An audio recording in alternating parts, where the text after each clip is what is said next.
संघीय सूची के तहत विशेष रूप से आता है? निम्नलिखित में से कौन संघीय सूची के तहत विशेष रूप से आता है? Hello everyone, welcome back to online study on. आशा करते हैं कि अच्छे होंगे, स्वस्थ होंगे। आज हम इस वीडियो में बात करने वाले एक बहुत ही अच्छा टॉपिक, काफ़ी आप लोग डिमांड कर रहे थे, काफ़ी दिन से डिमांड आ रहा था, लेकिन मैं नहीं अपलोड कर पा रहा था क्योंकि कुछ इसमें मैं काम कर रहा था, जो कि मैं आज इसको आपको बताऊंगा। अच्छे तरीके से याद रखने की कोशिश कराने की पूरी कोशिश करूंगा। देखिए, राज्य सूची, संघ सूची और समवर्ती सूची में जो भी विषय हैं उन्हें हम लोग थोड़ा सा याद रखना है, और एग्जाम्स में डेफिनेटली पूछ जाते हैं कि निम्नलिखित में से कौन सा राज्य सूची का विषय है, कौन सा समवर्ती सूची का विषय है। इस तरह के प्रश्न बनते हैं, ठीक है। तो देखिए, सबसे पहले अगर हम राज्य सूची की बात करें तो राज्य सूची में क्या होता है। राज्य सूची में अगर मूल संविधान की बात करें तो मूल संविधान में इसमें टोटल जो कि कह सकते हैं 66 विषय थे, ठीक है। अब लेकिन वर्तमान में इसमें टोटल 61 विषय, ये ध्यान रखिएगा। ठीक उसी तरह से अगर हम संघ सूची की बात करें तो संघ सूची में जैसे राज्य सूची पर जो कानून बनाने का अधिकार होता है वो राज्य सरकार को होता है, यानी कि राज्य की जो विधानमंडल है वो बनाने के, उस पर जो बनाता है, ठीक है, कानून बनाता है। लेकिन संघ सूची पर संसद इस पर कानून बनाता है, संघ सूची पर संसद कानून बनाता है, ये ध्यान रखिएगा। संघ सूची में अगर मूल संविधान बात करें तो इसमें 97 विषय हुआ करते थे, लेकिन वर्तमान में इसमें टोटल 100 विषय, टोटल 100 विषय। ठीक उसी तरह से समवर्ती सूची पर क्या, समवर्ती सूची पर दोनों के द्वारा कानून बनाया जाता है, ये ध्यान रखेंगे।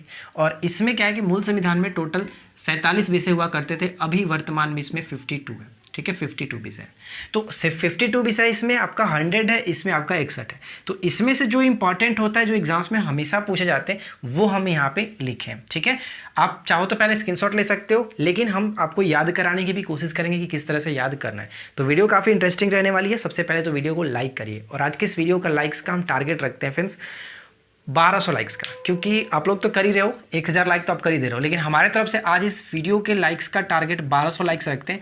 अगर आप इतना करते हो तो मुझे बहुत अच्छा लगेगा कि हमने इतने दिनों से आपके लिए काम किया, आपने हमें रिजल्ट दिया, ठीक है। तो चलिए शुरू करते हैं। सबसे पहले हम बात करेंगे राज्य सूची के विषय पर। राज्य सूची के विषय के इन जो नाम आप यहाँ पे देख रहे हैं, भू राजस्व, कृषि, लोक स्वास्थ्य, पुलिस, जेल, न्याय, सिंचाई, मनोरंजन, तो इन सभी चीज़ों को याद कैसे करेंगे, ध्यान दीजिएगा। जो मैं आपको बात बताऊंगा बस उस पर थोड़ा सा फोकस करिएगा, थोड़ा सा फनी वे में बात करेंगे। देखिए, कोई कृषि है, कोई एक व्यक्ति है, एक मान लेते हैं कोई व्यक्ति है, सीधा साधा कोई ईमानदार व्यक्ति था। वो क्या करता है कि भू राजस्व को बढ़ाने के लिए, बस मैं जो बता रहा हूँ उसको ध्यान दीजिएगा, भू राजस्व को बढ़ाने के लिए क्या करता है कि कृषि के क्षेत्र में घोटाला करना शुरू कर देता है। भू राजस्व को बढ़ाने के लिए, भू राजस्व की दर को बढ़ाने के लिए कृषि क्षेत्र में वो घोटाला करना स्टार्ट करता है।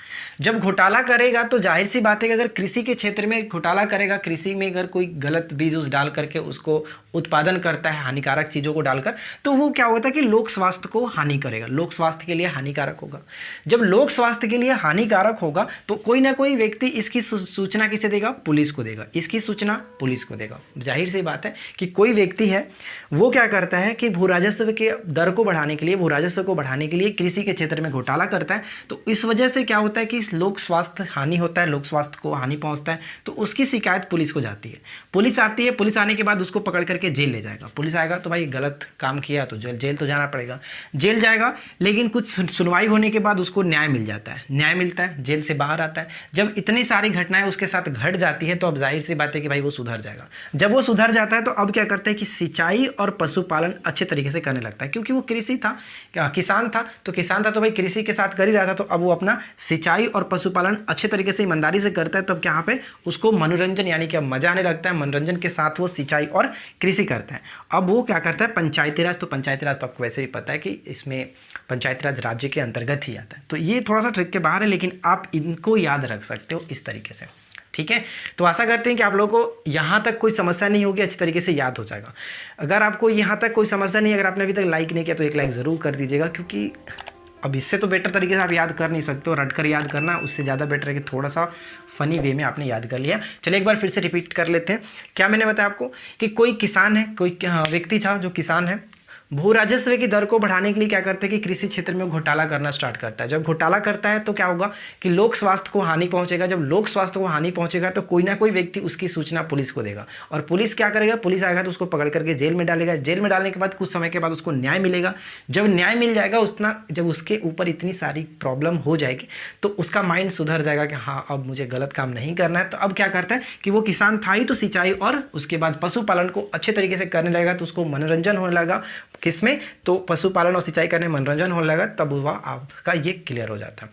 और उसके बाद पंचायती राज, यानी कि वो अब पंचायत के साथ अच्छी तरीके से रह रहा है, आप समझ लीजिए, ये बस थोड़ा सा याद रखिए।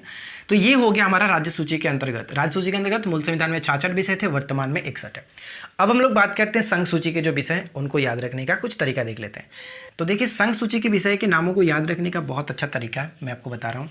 अगर मैं आपसे कहूं कि ये दोनों अगर याद हो जाता है तो इसमें तो याद करने की जरूरत नहीं होगी, क्योंकि ऑप्शंस में अगर आपको मिलेगा कि निम्नलिखित में से कौन सा समवर्ती सूची है, तो आप इन दोनों को याद करके छाड़ सकते हो कि हाँ ये दोनों इसके अंतर्गत आता है, तो बाकी जो बच्चा होगा उसके अंतर्गत आएगा। चलिए सबसे पहले हम इसको देखते हैं क्या होगा। बस इसमें भी थोड़ा सा कहानी लगाने वाले हैं, बस थोड़ा ध्यान दीजिएगा। देखिए क्या है, हम ये मानते हैं कि भारत का कोई नागरिक है जो कि विदेश में रह रहा है। भारत का कोई नागरिक है, विदेश में रह रहा है, विदेशी मामलों को अपने परिजनों के साथ कैसे साझा करता है?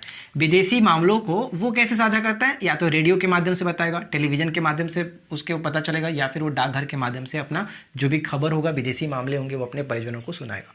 ठीक है, यहाँ तक हम समझा नहीं? कोई विदेशी व्यक्ति है जो विदेशी मामले को टेलीविजन के साथ अपने परिवार के साथ बात कर रहा है, तो वो क्या कह रहा है कि शेयर बाजार में मेरे कुछ रखे हुए पैसे हैं, तो उस पैसे को निकालो, शेयर बाजार से कुछ पैसे को निकालो, और क्या कर रहा है कि बैंकिंग और बीमा इन दोनों के साथ साझा कर लो। यानी बैंकिंग और बीमा में जो भी पैसे हैं उसके साथ उसको सुरक्षित कर लो। क्या कह रहा है, ध्यान समझिएगा। कोई व्यक्ति है, विदेशी मामलों को उसकी सूचना अपने परिवारों के साथ कैसे देता है? रेडियो के माध्यम से, टेलीविजन के माध्यम से, या फिर डाकघर के माध्यम से। जब वो टेलीविजन पे बात कर रहा है अपने परिवार के साथ, तो वो कहता है कि शेयर बाजार में मेरे जो पैसे हैं आप उसको निकाल करके बैंकिंग और बीमा में सुरक्षित रख लो, बीमा में सुरक्षित कर लो। ठीक है, अब उसके परिवार वाले पूछते हैं कि यानी कि हमें अगर आपके पास आना है तो क्या करना है? तो वो कहता है कि आप क्या करो कि जो भी जनगणना है, जनगणना में देखिए परिवार की बात है तो जनगणना की तो बात आएगी, क्योंकि परिवार के सदस्य होते, जनगणना करना अनिवार्य है। तो जनगणना इसके अंतर हुआ। तो जनगणना करने के बाद रेल से पकड़ करके आप बंदरगाह तक पहुंच लीजिए, बंदरगाह से हम आपको पिकअप कर लेंगे। बस यही सिंपल सी बात है, आपको कुछ नहीं करना है। तो समझ में आ गया कि क्या क्या मैंने आपको इसमें बताया? बस थोड़ा सा जो मैंने आपको बात बताया एक बार रिपीट कर लीजिएगा, माइंड में सेट हो जाएगा। ज़्यादा इसमें कुछ है नहीं, अगर आप इसके अच्छा तरीके से याद रख सकते हो तो और भी अच्छी बात है। तो ये दोनों अगर आपको याद रहेगा तो आप आसानी तरीके से छाट सकते हो कि समवर्ती सूची कौन है, राज्य सूची के अंतर्गत कौन आता है, संघ सूची के अंतर्गत कौन आता है। ठीक है, अब इससे ज़्यादा बेटर हम तो नहीं बना सकते, अगर आप बना सकते हो तो बहुत अच्छी बात है। समवर्ती सूची के अंतर्गत ध्यान दीजिएगा, शिक्षा सबसे ज़्यादातर पूछा जाता है, शिक्षा हो गया, जनसंख्या नियंत्रण हो जाता है, वन आ जाता है। देखिए वन हो गया, जनसंख्या नियंत्रण हो गया, जानवर एवं पक्षियों की जो सुरक्षा इसके अंतर्गत आता है। ज़्यादातर पूछा जाता है, हमेशा पूछा जाता है, आर्थिक नियोजन किसका विषय है? समवर्ती सूची का विषय है। आर्थिक नियोजन समवर्ती सूची का विषय है। नियोजन जब भी आए आप देख लीजिएगा, नियोजन वाला सभी आपका इसी के अंतर्गत आता है।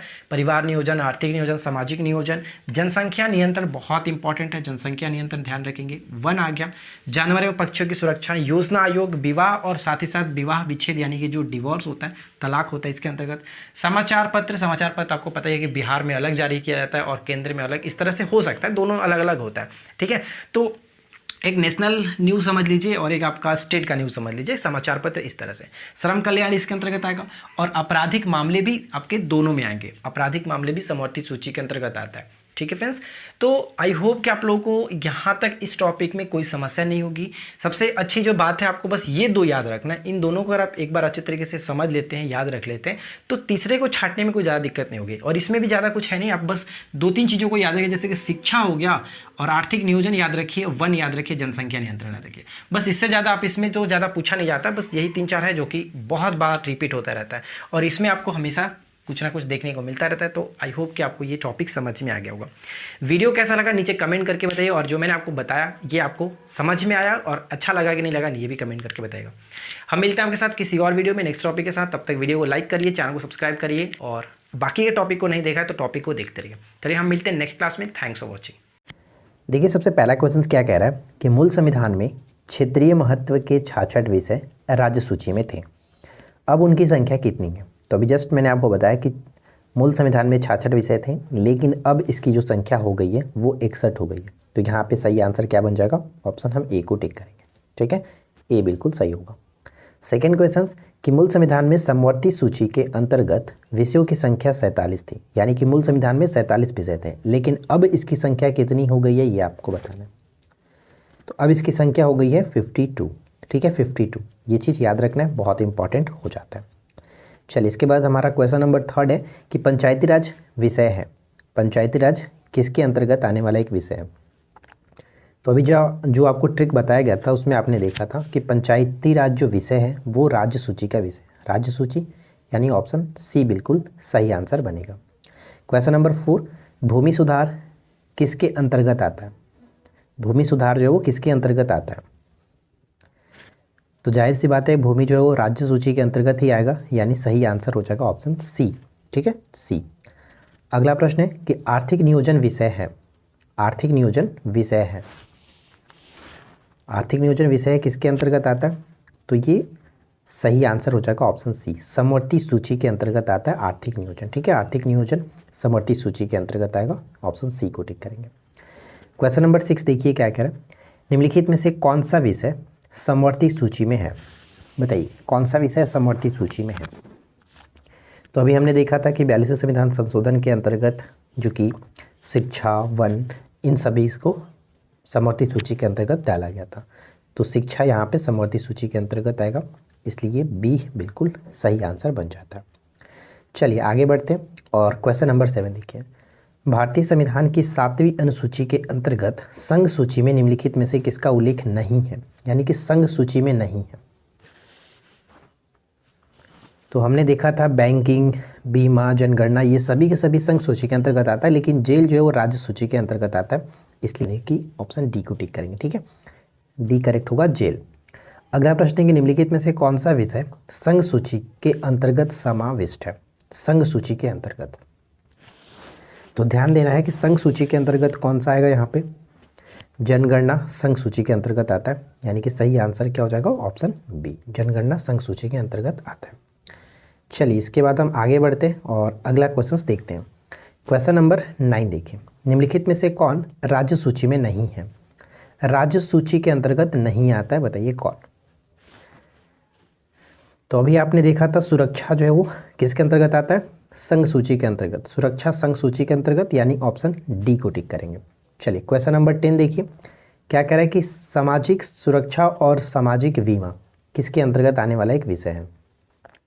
सामाजिक सुरक्षा और सामाजिक बीमा, सुरक्षा तो सिर्फ और सिर्फ आता है आपका संघ सूची के अंतर्गत, लेकिन सामाजिक सुरक्षा और सामाजिक बीमा की बात करते हैं तो ये आ जाता है हमारा इसके अंतर्गत समवर्ती सूची के अंतर्गत। ठीक है, समवर्ती सूची के अंतर्गत, तो ऑप्शन ए को टिक करके आगे बढ़ेंगे। अगला प्रश्न कि भारतीय संविधान के संबंध में निम्न में से कौन सा युग्म सुमेलित नहीं है? बताइए कौन सा युग्म सुमेलित नहीं है, यानी गलत तरीके से मैच किया गया। 1 समवर्ती सूची के अंतर्गत आता है, ये बिल्कुल सही है। स्टॉक एक्सचेंज जो होता है यानी कि शेयर बाजार जो होता है वो संघ सूची के अंतर्गत आता है, ना कि समवर्ती, तो ये पॉइंट गलत है। पोस्ट ऑफिस जो है ये संघ सूची के अंतर्गत, ये सही है। और लोक स्वास्थ्य राज्य सूची के अंतर्गत, यानी कि गलत यहाँ पे सिर्फ और सिर्फ ऑप्शन बी देखने को मिल रहा है। समवर्ती सूची विषय नहीं है, बताइए समवर्ती सूची का विषय नहीं है, कौन सा समवर्ती सूची का विषय नहीं है?